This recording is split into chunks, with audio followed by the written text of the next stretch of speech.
بسم الله الرحمن الرحيم الحمد لله والصلاة والسلام على رسول الله صلى الله عليه وسلم ودي هناችሁ አድማጮች ودي هناችሁ ተከታዮች አኽራ ወንድሞች እህቶች በያላችሁ በሰላም ድረስ ሰላም ይውረድ ይላለሁኝ። አሰላሙ አለይኩም ወራህመቱላሂ ወበረካቱ። ሰላም ናችሁ እንደናችሁ? አልহামዱሊላህ እኛ ጋር ሁሉም ደህና ነው ኢንሻአላህ። ባለፈው ቀን ዛሬ ተመሳሳይ የምንጀምረው ከዚህ ነው። ይሄም ባለፈው ተመረናል። ከዚህ በስተፊት ግን ሰብስክራይብ ማድረግንና እንዲሁም ደግሞ ላይክ ሼር ማድረግን ለወንድሞቻችን ለእህቶቻችን አትርሱ። አሳድጉት ይሄን ቻናል አለሁኝ ኢንሻአላህ።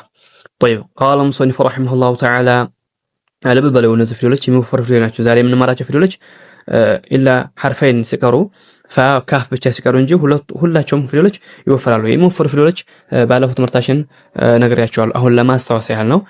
خص ضوط قض خ صاد ضاد ط ظ قاف እነዚህ ሰባት ፊደሎች ይወፈራሉ። ስለዚህ የሚወፈሩ ፊደሎችን ሲቀራ አብዛኛው ሰዎች ከንፈራቸው ወደፊት ይሾላል። አይሾል ከንፈር መሾል የለበትም። ከንፈር የሚላወሰው መቼ ነው ቢባል ያ የምንቀራው ፊደል ከከንፈር የሚወጣ ከሆነ ወይንም ደግሞ ያ የምንቀራው ፊደል ጦማ ብቻ ሲሆን እንጂ ከንፈር ስለዚህ አይላወስም። ልብ በሉ። طيب صاد ይኸው እዚህ ጋር አንስበው صاد ብለን አንስብም። صاد فتحة ألف صغيرة ص هكذا ይኸው እዚህ ጋር ልብ በሉ። መጨረሻው صاد ضال ስንል መጨረሻ ላይ ዳል ዳል ፊደል አለች። ዳል ምን حروف القلقلة ስለሆነች ስለዚህ እናነጥላታለን። መጨረሻ ላይ ስንቀራ صاد ይኸው ዳል ስላለች እሷን እናነጥላታለን። ስለዚህ እኔም ዝም ደግሞ ضاد ስንል መጨረሻ ላይ መጀመሪያው ትምህርት ላይ አይታችሁ ከሆነ እዛ ላይ መለስ ብላችሁ ብታዳምጡት ግልጽ ይሆንላችኋል። ለምን እዛ ላይ ተናግረናል። መጨረሻ ላይ ማን ሁና እንዲያለው፣ መጨረሻ ላይ ማን ቀልቀላ ፊደል እንዲያለው፣ መጨረሻ ላይ ደግሞ ማን እንደሚያዝና እንደማይያዝ መጀመሪያው ትምህርት ላይ ተናግረናል ማለት ነው። طيب صاد فتحة هكذا صاد فتحة ألف صغيرة صاد فتحة ألف صغيرة صغيرة هكذا صاد فتحة ألف صغيرة ضاد هكذا ضاد فتحة ألف صغيرة أيوه ضاد فتحة ألف صغيرة يفرل ضاد فتحة ألف صغيرة እነዚህ ፊደሎች እንደሚወጡት ከየት ነው የሚወጡት የሚለውን መጀመሪያው ትምህርት ላይ አይተናል። እዛ ላይ መለስ ብለን ማዳመጥ እንችላለን ማለት ነው። طيب ط فتحة ألف صغيرة እንደነገርኳችሁ ፈትሐ ስንል ማንኛውንም ፊደል ፈትሐ ብለን በምን ጊዜ በዚች ሐል መቀራት ማንኛውንም ፊደል ፈትሐ የሚለውን ስንል በዚች ሐል መቀራት እንጂ በዚህ አንቀራም። ብዙዎች ሰዎች በዚህ ይቀራሉ። ላ ይሄ ስህተት ነው። በዚህ አንቀራም የምንቀራው ሐ ነው። አይው ط فتحة ألف صغيرة هكذا ط فتحة ألف صغيرة طيب ظ فتحة ألف صغيرة የመላሳችን ጫፍ ላይኛው ጥርስ ጫፍ ላይ እናደርገዋለን። ይሄን ፊደል መጠንቀቅ አለብን ስናወጣ። አይዋ ስለዚህ ضاد የሚባለውና ظال ብዙዎች ሰዎች ያስመስላሉ ያመሳስሏቸዋል ሲቀሩ ላ ضاد የሚወጣው من حافة اللسان مع الأضراس ነው። ያኒ ከመላሳችን ጎን ወይም ከመላሳችን ጠርዝ ነው የሚወጣው። ከመላሳችን ጎን ወይም ከመላሳችን ጠርዝ መንጋጋችን ጋር ላይኛው መንጋጋ ጋር ጠጋ አድርገን ይወጣል። የመላሳችንን ጎኑን ጠጋ እናደርገዋለን ይወጣል። ምንም ወዲያና ወዲህ ታናንሸባደደው ማለት ነው። መላሳችን ወዲያና ወዲህ ማወላገድ የለም።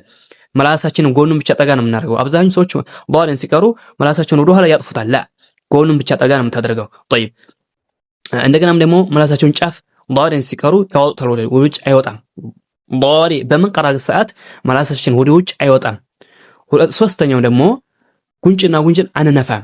አራተኛው ደግሞ ጉና ያወጡለታል። ضاد እያሉ ضاد ይሄ ስህተት ነው። ስለዚህ መጠንቀቅ አለብን። ይሄን ፊደል ስንቀራ ضاد فتحة ألف صغيرة هكذا ضاد فتحة ألف صغيرة يعني قرتنال ط فتحة ألف صغيرة ظ የመላሳችን ጫፉን እናወጣና ላይኛው ጥርስ ጫፍ ላይ እናደርገዋለን። ظ فتحة ألف صغيرة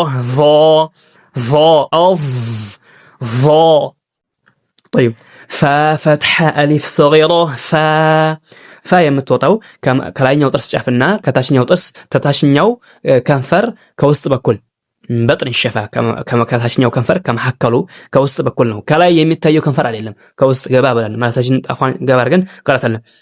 እፍ ብለን ፋ ፈትሐ አሊፍ ሰጊራ ፋ ይኸው ፋ ፈትሐ አሊፍ ሰጊራ ፋ طيب زي ديمو قاف فتحة ألف صغيرة